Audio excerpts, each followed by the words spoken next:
There's over 115 species documented, although there are more in Texas that are considered invasive. You know, it could be a species of grass from South Africa that is now in South Texas. It could be a species of tree like the Chinese tallow, originally from China, that is now very common along the Texas Gulf Coast and other parts of the country.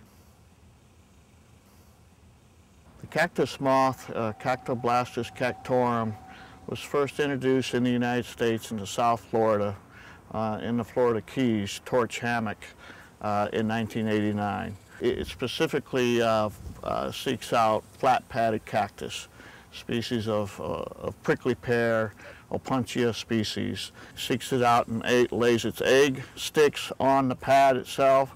When the larvae come out of the egg sticks, they migrate into the pad, the cladode of the prickly pear, and it feeds. It continually feeds and pupates out, and then it, as it goes into its moth form, it then merges, and then it migrates from that cactus and can move up to 15 miles in a night, believe it or not.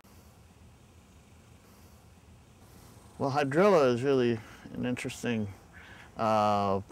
invasive species, exotic, that is very common throughout the eastern United States, very common here in Texas now, and it forms impenetrable mats across the surface of the water where boats can't get through. It can cut off the sunlight getting into the water column, can really impact the biota and the ecology of lakes and rivers. It can get into rivers as well. It's in the Rio Grande in Texas, and it certainly is very problematic. There's another species that just sort of became more widely known about 2 years ago, and that's it's called the crazy raspberry ant. Actually, the taxonomy on it is still totally clear, but it's thought to originate from the Caribbean. But the problem with crazy raspberry ants are that they just swarm. The swarming nature, it's no comparison, not even to people that think, you know, and red imported fire ants. The fire ants do swarm too, but the crazy raspberry ants take that to a whole nother level. And they come in and they really seek out electrical appliances. They get into computer systems. They get into your monitors, into your hard drives, your drives, everything. They've even been a problem at NASA. Each year in the United States, the estimate is we're looking at an economic loss of $90 billion a year. If you look at impacts on livestock, you know, lost livestock, I mean, it's documented by the Texas Department of Agriculture, the amount of loss that ranchers have to incur because of imported fire ants. The other impacts are to the ecosystem services that are provided by some of these natural systems that are impacted in some way by invasive species of plants.